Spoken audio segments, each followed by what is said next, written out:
The rain hammered against the windows of St. Victoria Medical Center, as if the sky itself had declared war. Every second echoed with panic. Every heartbeat carried the weight of life or death. In the middle of the emergency hallway stood Adrian Knight, one of the youngest billionaires in America, a man whose name alone could move stock markets, governments, and billion-dollar corporations. But tonight, he wasn't a billionaire. He wasn't a CEO. He was only a terrified husband. His white shirt was stained with his wife's blood. His hands wouldn't stop shaking. Doctors rushed past him. Nurses shouted instructions. Machines screamed from behind operating room doors. Then a surgeon removed his mask for a brief second. "We're trying everything." Trying, not saving, trying. Adrian grabbed the doctor's collar. "You don't understand." His voice was calm, too calm. "If I lose my wife today..." The entire hallway froze. Doctors, security guards, hospital executives, even the patient's family stopped talking. Adrian slowly looked at every face around him. "None of you will survive tomorrow." Silence swallowed the corridor. No one doubted him, because everyone knew exactly who Adrian Knight was. A man who had built an empire from nothing. A man who never forgave betrayal. A man who never lost. But nobody knew the real reason he loved his wife enough to threaten the world. Not even the woman fighting for her life inside that operating room. Her name was Emma. 5 years earlier, Adrian wasn't famous. He wasn't rich. He was homeless. After exposing corruption inside the company where he worked, powerful executives framed him for fraud. His accounts were frozen. His reputation was destroyed. Friends disappeared overnight. Family refused to answer his calls. The newspapers called him a criminal. The internet called him finished. For 3 freezing nights, Adrian slept on a park bench with only a torn jacket protecting him from winter. People walked past him without making eye contact. Some laughed, some whispered, some pretended he didn't exist. Until one rainy evening, someone stopped. A young woman carrying grocery bags. She wore a simple blue sweater, no expensive jewelry, no designer purse, just tired eyes and a warm smile. She looked at him, not through him, at him. "You look hungry." Adrian lowered his eyes. "I'm fine," she smiled. "No."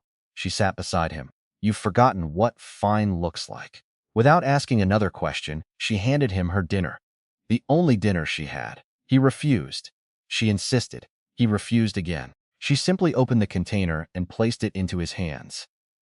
"If you're embarrassed," she laughed softly, "pretend you're helping me."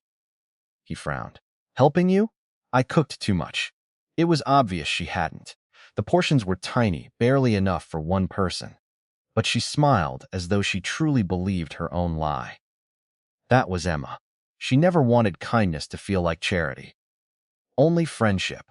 Over the next few weeks, she kept returning, sometimes with sandwiches, sometimes coffee, sometimes just conversation.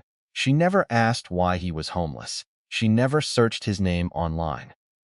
She never judged. She only listened. When Adrian finally found temporary work unloading trucks, Emma celebrated as if he'd won the lottery. When he rented a tiny apartment, she baked him cookies. When everyone else believed the headlines, she believed him. Months later, the truth exploded across national news. The executives who framed Adrian were arrested. Evidence proved every accusation against him was false. Within a year, investors begged him to lead a new technology company. Within 3 years, he became one of the richest entrepreneurs in the country. Reporters asked him the secret behind his success. He always answered the same way. "I met one person who treated me like I still mattered. That person became his wife." Emma never changed. Even after marrying one of the world's wealthiest men, she continued volunteering at shelters every weekend. She secretly paid strangers' hospital bills. She adopted abandoned dogs. She remembered the names of janitors. She thanked waiters. She hugged lonely children. Adrian often joked that she was spending his fortune faster than he could earn it. She laughed. "You can't take money with you." He would answer, "No, but I can use it to protect you." And he meant every word. Then came the day everything changed. Emma had organized a charity fundraiser supporting women escaping domestic violence.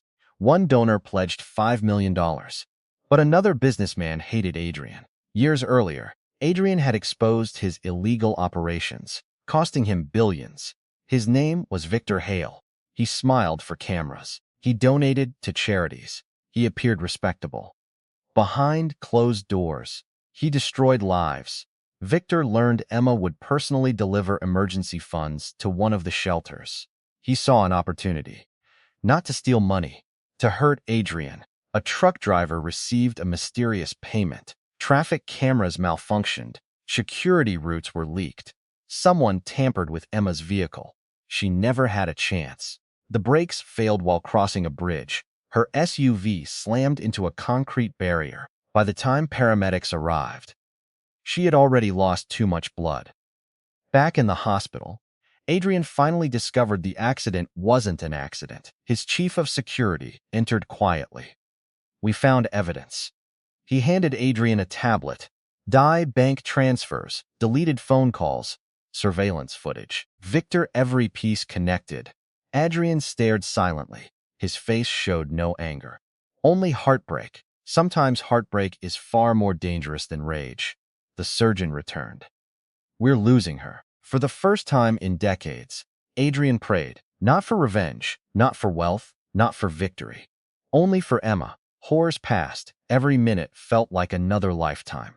Then, the operating room doors opened. The surgeon removed his gloves. "She's alive." Adrian collapsed to his knees. He cried. Not quiet tears, the kind of crying that comes from a soul finally allowed to breathe again. Emma survived, barely. She remained unconscious. Doctors warned recovery would take months. Adrian kissed her forehead. "You stayed," he whispered. "Thank you." Then he stood. The husband disappeared. The empire returned. Within 24 hours, Victor Hale's private jet was seized. His offshore accounts were frozen. Government investigators suddenly reopened dozens of forgotten cases. Former employees stepped forward. Victims who had stayed silent for years finally found protection. Journalists received anonymous evidence exposing decades of corruption. Every company connected to Victor collapsed. Every business partner abandoned him. His closest allies testified against him. His lawyers resigned. His friends disappeared. He wasn't arrested because Adrian pulled strings. He was arrested because Adrian revealed the truth Victor had buried for decades. Adrian never ordered violence. He simply removed every wall hiding evil. The world destroyed Victor on its own. Months later, Emma finally opened her eyes. The first thing she asked wasn't about herself. It wasn't about the accident. It wasn't about Adrian's revenge, she whispered. "Did anyone else get hurt?" Adrian smiled through tears. "No." She reached for his hand. "Promise me something. Anything. Don't become the kind of man who scares children." He laughed softly. "I'll try." She squeezed his fingers. "No, you will." Because that's who she believed he truly was. During recovery, Emma insisted on meeting every nurse who had cared for her. One young nurse admitted she had almost quit medicine after losing several patients that month. Emma hugged her. "You didn't give up on me, so don't give up on yourself." Those words changed the nurse forever. Years later, she became one of the country's leading trauma surgeons. She often told new medical students that one patient's kindness had saved her career. Emma never knew. She simply continued changing lives the only way she understood. One smile, one conversation, one act of compassion at a time. Adrian rebuilt the shelter that Emma had been traveling to before the accident. Then another, then another, then another. Eventually, hundreds of safe homes carried her name across the country. When reporters asked why he invested billions into people he'd never meet, Adrian answered with a quiet smile. Because once, someone fed a hungry stranger sitting alone in the rain. Emma smiled weakly from her hospital bed, completely unaware that while she had been fighting for her life, the world outside had changed forever. News channels across America, Canada, And the United Kingdom couldn't stop talking about the mysterious collapse of Victor Hale's billion-dollar empire. Financial analysts called it the fastest corporate downfall in modern history. Politicians denied involvement. Investors panicked. Employees rushed to save their jobs. Yet Adrian Knight never appeared before a single camera.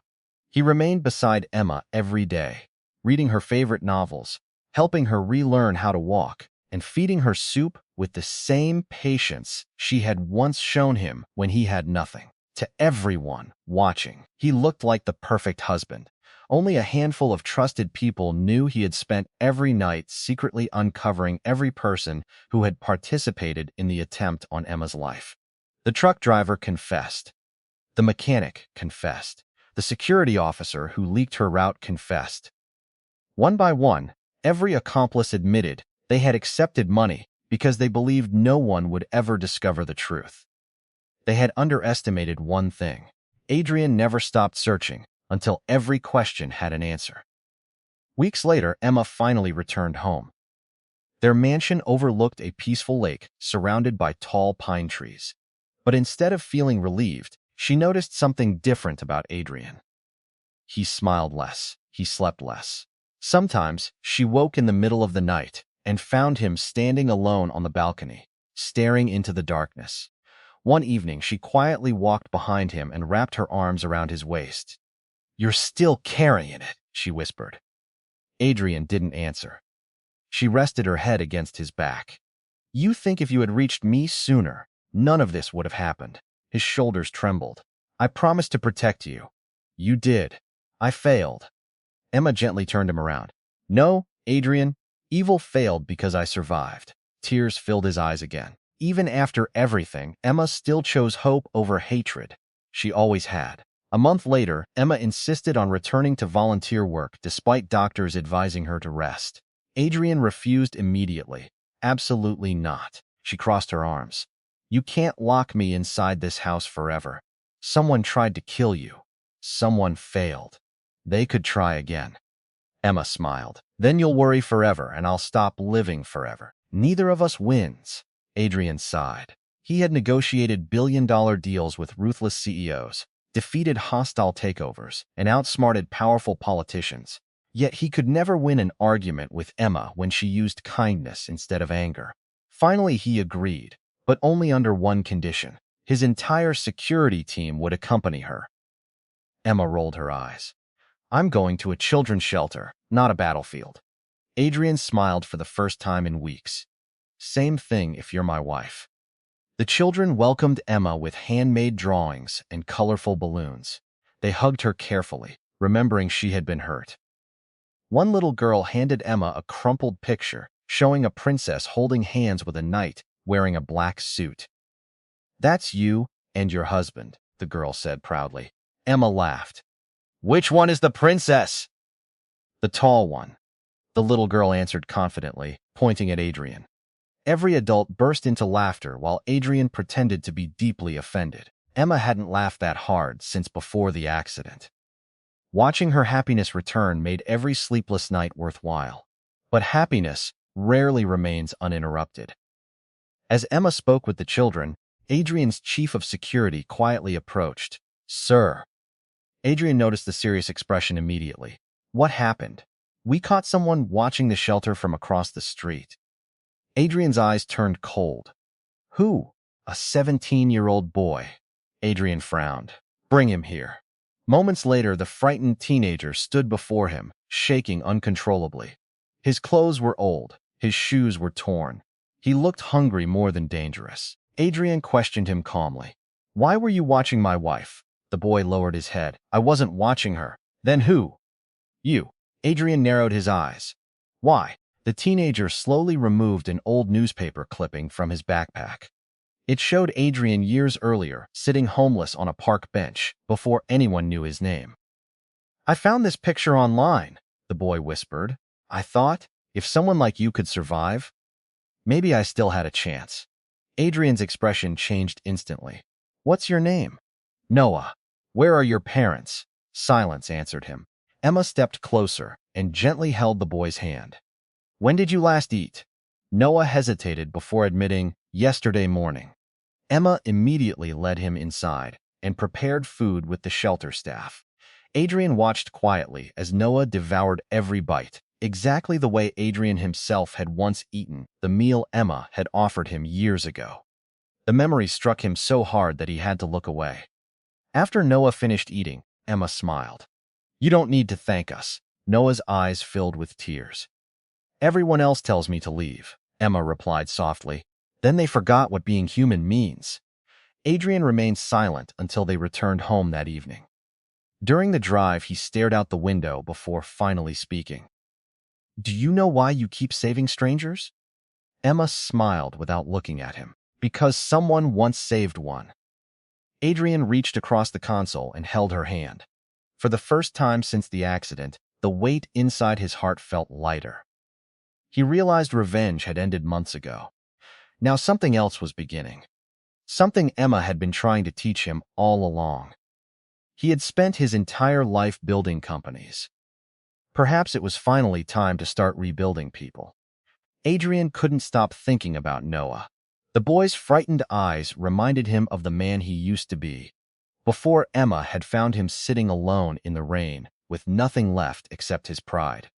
The next morning, Adrian ordered his assistant to locate Noah, expecting the teenager to have disappeared like so many forgotten children before him. But the report that arrived an hour later made his stomach sink. Noah had no permanent address. He had spent the last 3 years sleeping in abandoned buildings, train stations, and public shelters after losing both parents in a house fire. Every foster placement had failed. Every promise made to him had eventually been broken. Adrian quietly folded the report and looked at Emma, who had already guessed what he was thinking. "Go bring him home," she said with a gentle smile. "You don't even have to ask me." By sunset, Noah stood nervously inside the enormous Knight estate, convinced someone would soon tell him there had been a mistake. Instead, Emma handed him a warm towel, clean clothes, and a home-cooked meal, while Adrian personally showed him a bedroom larger than any place the boy had ever slept. Noah stared in disbelief. "This is really for me?" Adrian answered. "No child should wonder where they're sleeping tonight." That single sentence broke the last wall around Noah's heart. He burst into tears and hugged Adrian so tightly that neither of them spoke for several minutes. Over the following weeks, Noah slowly transformed. His teachers discovered he was exceptionally gifted in mathematics. Emma helped him with literature every evening, while Adrian taught him business, discipline, and responsibility. For the first time in years, Noah laughed without fear. He even began calling them Mr. and Mrs. Knight less often, replacing the formal titles with something much more meaningful. "Sir, can I call you Dad?" Adrian froze. The question struck deeper than any business victory ever had. He looked toward Emma, whose eyes were already shining with tears. Adrian knelt in front of Noah and smiled. "Only if you promise never to ask permission again." Noah threw his arms around both of them. Their family had grown, not by blood, but by love. News of Noah's story quietly spread after one of his teachers shared how a billionaire couple had adopted a homeless teenager without holding a press conference or asking for publicity. Millions of people praised the act, but Adrian refused every interview request. "If kindness needs cameras," he told his publicist, "it's probably advertising." Emma simply laughed and continued living exactly as she always had. One afternoon, she visited another women's shelter when an elderly volunteer recognized her. "You're Emma Knight, aren't you?" Emma nodded politely. The woman smiled through watery eyes. 24 years ago, a little girl gave me her lunch at school because I couldn't afford one." Emma looked confused. The woman laughed softly. "That little girl was you." Emma searched her memory until suddenly she remembered the shy classmate who often pretended she wasn't hungry. "Claire?" The woman nodded. "You probably forgot." Emma smiled. "I never forgot your smile." Claire shook her head. "That sandwich kept me from fainting during class, but your kindness kept me believing people were still good. That's why I became a social worker." Emma hugged her tightly, realizing that the smallest acts often create the longest echoes. Meanwhile, Adrian received an unexpected visitor at his headquarters. Victor Hale requested a meeting from prison through his attorney. Every advisor urged Adrian to refuse, but curiosity won. Behind thick security glass, Victor looked 20 years older than when they had last met. His expensive suits were gone. His confidence had disappeared. "You came," Victor said quietly. Adrian remained standing. "You have 5 minutes." Victor lowered his eyes. "I wanted to know why you didn't kill me," Adrian answered without hesitation. "Because Emma wouldn't have wanted that." Victor laughed bitterly. "You destroyed everything I built." Adrian's voice remained calm. "No, you destroyed it yourself. I only turned on the lights." Victor had no reply. For the first time in his life, he understood that the greatest punishment wasn't violence. It was being forced to face the truth about the man he had become. Adrian walked away without looking back. That chapter of his life was finally over. Months passed peacefully until Emma surprised Adrian with a small wrapped gift on the anniversary of the day they first met. Inside was the old food container she had used to bring him dinner in the park years ago. She had secretly kept it all this time. Adrian stared at the scratched plastic box as though it were made of gold. Emma smiled. "Do you know why I saved it?" Adrian shook his head. "Because this little container carried the greatest investment I ever made." Adrian laughed through tears. "I don't remember paying you back." Emma touched his cheek. "You did, every single day after that." Before Adrian could answer, Noah ran into the room waving an acceptance letter. "I got in," he shouted. He had earned a full scholarship to one of the country's best universities. Emma cried before Noah even finished reading the letter. Adrian proudly embraced him, remembering the frightened teenager who had once watched from across the street, wondering if life could ever change. It already had. As they celebrated together, none of them noticed a black SUV parked far beyond the estate gates. Inside sat a man wearing dark sunglasses, quietly photographing the Knight family through a long camera lens. He sent a single encrypted message to an unknown number. "Target is happy again. Proceed with phase 2. The encrypted message crossed 3 countries in less than 5 seconds before reaching a private island where a single man sat overlooking the ocean. His name was Alexander Voss, a billionaire whose fortune had been built through international shipping, private security contracts, and businesses no government had ever been able to fully investigate. Years earlier, Victor Hale had secretly worked for him. Victor's downfall had cost Alexander nearly $12 billion, dozens of hidden operations, and several powerful political allies. Unlike Victor, Alexander never acted out of anger. He believed patience was the deadliest weapon in the world.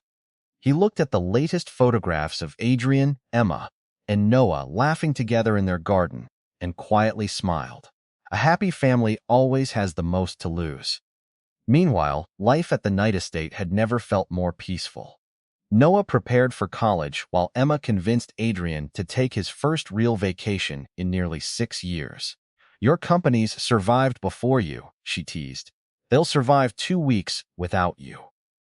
Adrian reluctantly agreed, though his security team insisted on inspecting every location in advance. They rented a quiet lakeside cabin deep in the mountains, far from reporters, business meetings, and city life. Emma spent mornings painting the sunrise while Adrian learned to fish, usually returning with nothing except funny excuses. Noah laughed every time. For a brief moment, they looked like an ordinary family, instead of one constantly surrounded by bodyguards and headlines. But ordinary moments rarely last forever. On the 4th evening, Emma wandered a short distance into the nearby forest after hearing the cries of an injured dog. Adrian noticed her absence only minutes later and immediately began searching. He found her kneeling beside a frightened golden retriever, whose leg was trapped beneath a fallen tree branch. Without hesitation, Emma tried lifting the heavy wood herself. Adrian rushed over, easily moving the branch aside before carefully freeing the dog. The animal limped toward Emma, gently licking her hand as if thanking her. Around its collar hung a faded metal tag with an address several miles away. Someone must be looking for him, Emma said. Adrian sighed with a smile. Of course we're delivering him home. They followed the address to an old farmhouse where an elderly widower named Samuel opened the door. The moment he saw the dog, tears streamed down his weathered face. "Buddy!" he cried as the retriever rushed into his arms. Samuel explained that Buddy had been his only companion since his wife passed away 5 years earlier. The dog had disappeared during a thunderstorm 2 days before, and Samuel had searched non-stop without success. Emma quietly listened while Adrian noticed the house was falling apart. Rain leaked through the roof. The porch leaned dangerously to one side. Broken windows had been covered with cardboard. Samuel apologized for not being able to offer them much beyond coffee. Emma accepted happily. During the visit, she learned Samuel had once owned a successful woodworking business until medical bills consumed everything after his wife's long illness. Before leaving, Emma hugged the old man and whispered something Adrian couldn't hear. On the drive back, she remained unusually quiet. Adrian already knew what that silence meant. "How much?" he asked. Emma smiled innocently. "How much what? How much is this going to cost me?" She laughed. "A new roof, new windows, medical care, maybe a workshop." Adrian pretended to groan dramatically. "Good thing I married someone who spends money only on people." Within 72 hours, construction crews arrived at Samuel's farmhouse.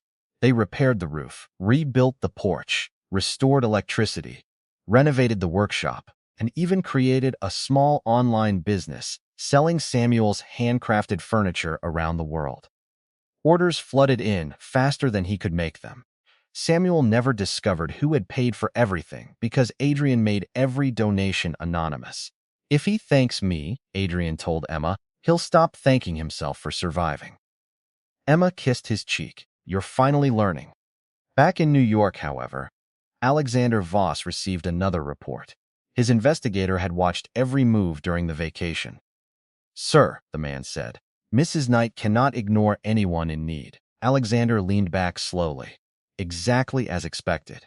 He opened a thick file filled with photographs collected over the past 6 months. Every image showed the same pattern. Emma stopping to help strangers. Emma visiting shelters. Emma paying hospital bills. Emma rescuing animals. Emma trusting everyone. Alexander tapped one picture with his finger. "Kindness is beautiful," he murmured. "But predictable people are easy to trap." Several weeks later, Noah began his first semester at university. During orientation, he noticed a quiet young woman sitting alone outside the engineering building, while everyone else celebrated with new friends. Remembering everything Adrian and Emma had taught him, Noah walked over and introduced himself. Her name was Lily. She had earned a scholarship after growing up in foster care, but she planned to quit because she couldn't afford housing after a paperwork error delayed her financial aid. Noah immediately called Adrian for advice. Adrian didn't hesitate. "Bring her home for dinner." That evening, Lily nervously entered the Knight estate, expecting wealthy strangers who would judge her background. Instead, Emma greeted her with a warm hug before she even reached the dining room. By dessert, Lily was laughing with Noah as though they had known each other for years.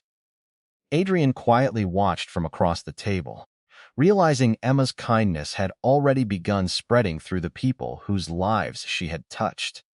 The chain reaction continued without anyone noticing. Yet hidden inside a delivery van parked outside the estate gates, a small camera recorded every smile, every routine, every security shift, and every entrance into the mansion.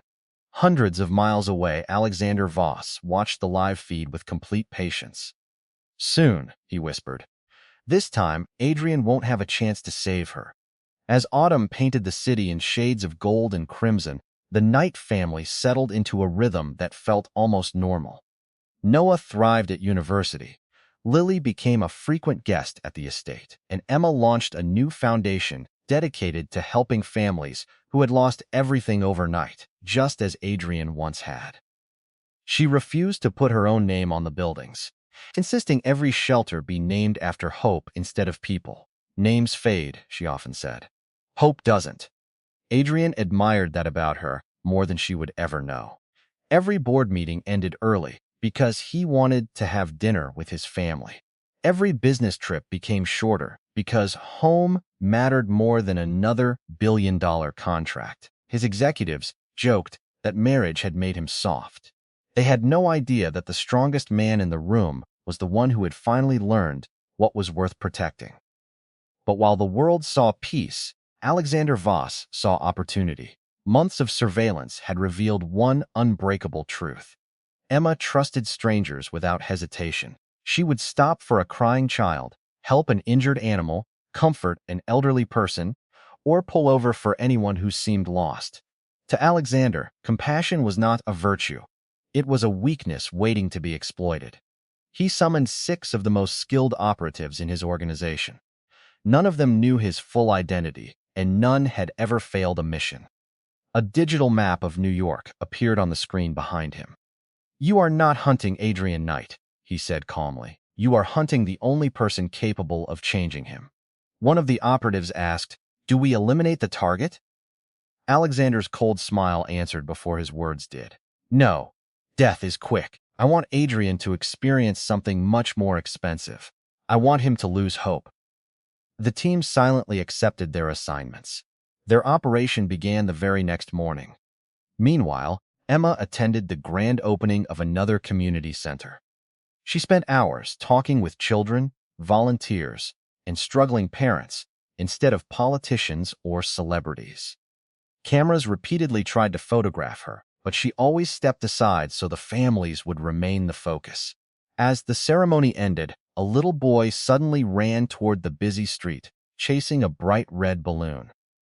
Without thinking, Emma sprinted after him. A speeding delivery truck rounded the corner. Witnesses screamed. Tires shrieked against the pavement. At the last possible second, Adrian's lead bodyguard tackled both Emma and the child onto the sidewalk. The truck narrowly missed them before disappearing into traffic.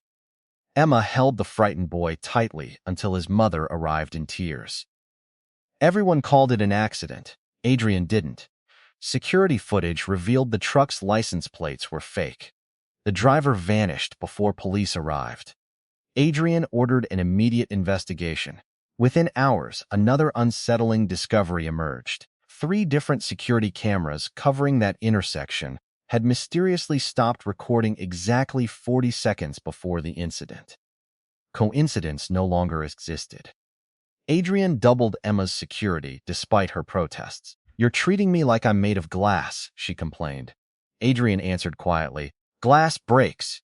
You don't. That's why they're still trying." Emma fell silent. Deep inside, she knew he was right. 2 nights later, Noah returned home from university, looking unusually serious. "Dad," he said, still getting used to calling Adrian that, "someone asked me strange questions today." Adrian put down his coffee. "What kind of questions?" "About Mom, her schedule, her favorite charities, whether she ever travels alone." Adrian's expression hardened instantly. "Who asked?" "A man pretending to conduct a student survey." Adrian immediately handed Noah's description to his intelligence team. Facial recognition produced a match within 30 minutes. The man wasn't a researcher. He was a former military contractor connected to several unsolved international kidnappings. Adrian understood the message. Someone wasn't improvising anymore. Someone was planning. That evening, he gathered every member of his private security division inside the estate's command center. Satellite images, surveillance feeds, communication logs, and financial records filled dozens of giant screens. "From this moment," Adrian announced, "nothing is considered random. Every vehicle, every phone call, every delivery, every stranger near my family gets investigated." One veteran officer hesitated before speaking. "Sir, whoever is behind this has extraordinary resources." Adrian nodded once. "So do I." While Adrian strengthened defenses, Emma quietly slipped away from the command center and entered the mansion's small chapel. She sat alone in complete silence for nearly an hour. She wasn't praying for herself. She wasn't praying for safety. She whispered only one request. "Please don't let Adrian lose the kindness he's fought so hard to find again." Outside the chapel, Adrian watched through the partially open door without interrupting. He realized that even now, when danger surrounded them from every direction, Emma's greatest fear wasn't dying. It was watching the man she loved become consumed by hatred again. He silently promised himself that no matter what happened next, he would never allow that to happen. Far across the ocean, Alexander Voss received confirmation that every phase of the operation had unfolded exactly as planned. He looked at the newest intelligence report before placing it inside a leather folder, labeled only with 2 words, *final stage. Then he spoke into a secure phone. Prepare the gala. Invite every powerful person Adrian Knight trusts. This time, he will walk into the trap himself. The annual Knight Foundation Gala was the most anticipated charity event of the year. Presidents, governors, CEOs, actors, athletes, military heroes, and philanthropists gathered beneath the glittering chandeliers of the Grand Imperial Hotel, all united to raise billions for hospitals, homeless families, and children's education. Emma personally greeted every guest with the same warmth she had once shown a homeless stranger on a rainy night. To her, there was no difference between a billionaire and a janitor. Adrian watched proudly from across the ballroom, convinced that no amount of success could ever equal the woman standing beside him. Hidden among the hundreds of guests, however, were Alexander Voss's operatives, each playing a carefully rehearsed role. One disguised himself as a waiter, another posed as a photographer. 2 more blended in as private security contractors, hired through a subcontractor weeks earlier. Every movement inside the hotel had been studied for months. At precisely 8:47 p.m., the ballroom lights suddenly flickered. Music stopped. Emergency alarms echoed through the building. Guests looked around in confusion as security officers began directing everyone toward different exits. It appeared to be a fire evacuation. But Adrian immediately sensed something was wrong. His own security team hadn't ordered the evacuation. "Seal every entrance," he shouted into his earpiece. "Nobody leaves alone." Before the command could be completed, a panicked voice came through his radio. "Mrs. Knight is missing!" Adrian's heart stopped. Security cameras switched to static one after another. Elevators froze. Phone signals vanished. The entire operation had been designed to isolate Emma for less than 3 minutes. Alexander knew 3 minutes were enough. Adrian sprinted through smoke-filled hallways, ignoring bodyguards trying to protect him. He searched conference rooms, kitchens, stairwells, and service corridors until he heard a familiar voice. "Adrian!" He turned toward the underground parking garage. Emma stood beside a black SUV with 2 masked men holding her at gunpoint, while a third aimed a rifle directly at Adrian then. Another figure slowly stepped from the shadows. Alexander Voss removed his gloves with complete calm. "We've never met," he said, "but you've cost me more money than anyone in history." Adrian stepped forward without hesitation. "Let her go." Alexander smiled. "You threatened the world once for your wife. I'm curious whether you'll keep that promise." Emma looked directly at Adrian and shook her head ever so slightly, silently begging him not to surrender himself. Alexander noticed the exchange. "She still thinks goodness can save everyone." He laughed softly. "How disappointing." Adrian spoke with absolute certainty. "You're wrong about one thing." Alexander raised an eyebrow. "What's that?" "She already saved me years ago." At that exact moment, Noah appeared on the upper level of the parking garage with several members of Adrian's real security team. Earlier, Noah had noticed one of the fake security guards using an unauthorized radio frequency and secretly followed him instead of confronting him. The information he relayed allowed Adrian's team to trace the kidnappers before they could leave the building. Alexander realized too late that his perfect plan had been compromised. Gunfire erupted, but Adrian ignored every bullet as he rushed toward Emma. One kidnapper grabbed her as a shield, but Emma drove her heel down onto his foot and struck his wrist exactly the way one of Adrian's instructors had taught her during recovery. His weapon hit the ground. Adrian tackled the man away from her, while his security team subdued the remaining operatives within seconds.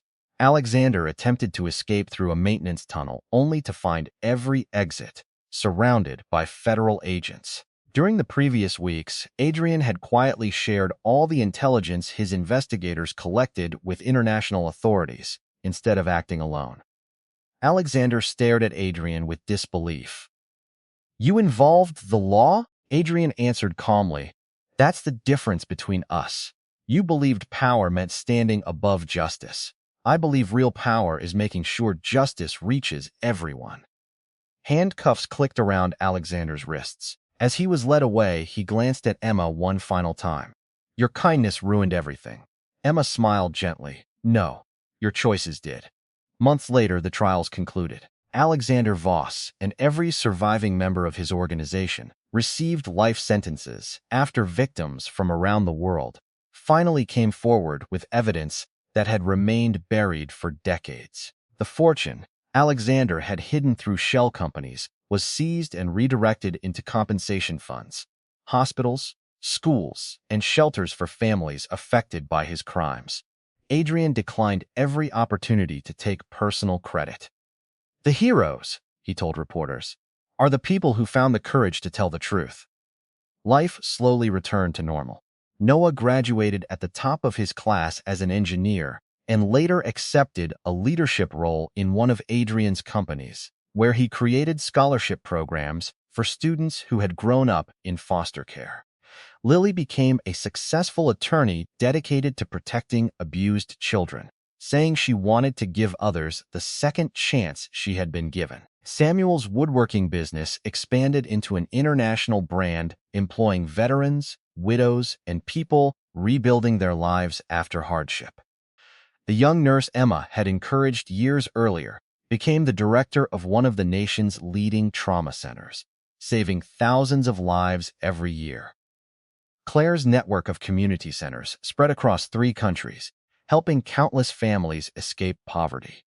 Adrian often stood quietly in the background during ribbon-cutting ceremonies, watching lives improve because one woman had refused to stop believing in people.